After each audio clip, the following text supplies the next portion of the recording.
Hi everyone, my name is Gracie O'Reilly and this is a presentation on functional analysis with an emphasis on each of its conditions. There are four main conditions in functional analysis.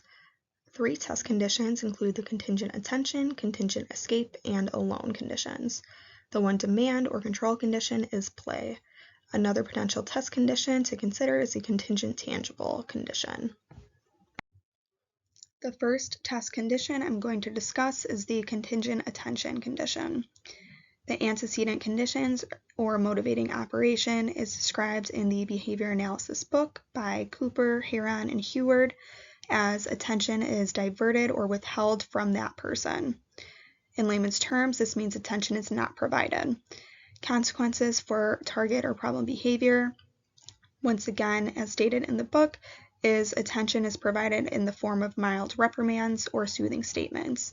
For example, don't do that, you'll hurt someone. In layman's terms, this means attention is given, often verbally. For example, don't do that, that is not nice. The next test condition I'm going to describe is the contingent escape condition. The antecedent conditions or motivating operation, as described in the Applied Behavior Analysis textbook, is task demands are delivered continuously using a three-step prompting procedure. Step 1 stating you'll need to fold the towel, Step 2 modeling folding the towel, and Step 3 providing hand-over-hand assistance to fold the towel. In layman's terms, this means continuously placing instructions upon the individual and prompting them to complete each given task. Consequences for the target or problem behavior, as described in the textbook, is providing a break from the task by removing task materials and stopping prompts to complete the task. In layman's terms, this means removing the demand or instructions placed.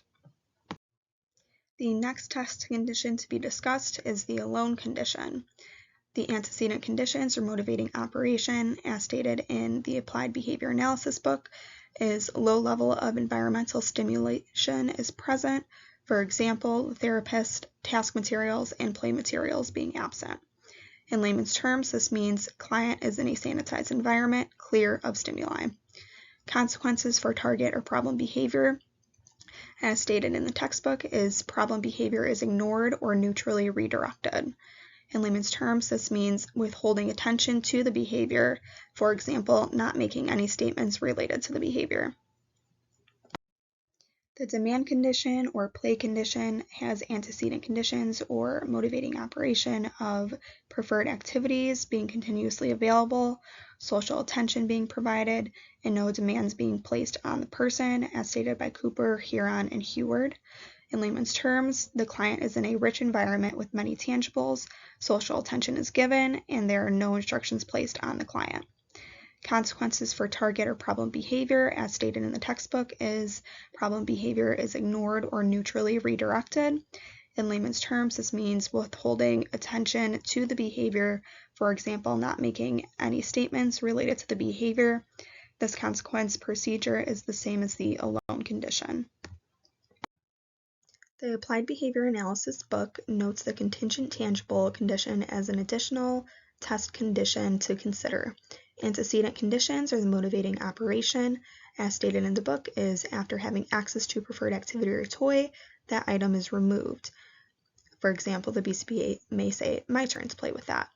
Moderately preferred or neutral toys are still continuously available, as is adult attention. Consequences for target or problem behavior include giving the preferred tangible back to the client. For a brief summary, we utilize functional analysis to determine the function of a behavior or what maintains it. Utilize the antecedent conditions or motivating operations, as well as the consequences for target or problem behavior sections when going over how to set up a functional analysis and how to react when problem behavior arises. Take note that if a client does not continue to engage in the problem behavior after the consequences provided, that behavior is most likely being maintained by that target function, whether it be escape, attention, play, alone, or tangible. Always keep the client safe, as some conditions are not appropriate when measuring harmful behavior such as aggression or SIB. The one main reference I used was the Applied Behavior Analysis book by Cooper, Heron, and Heward, published in 2020.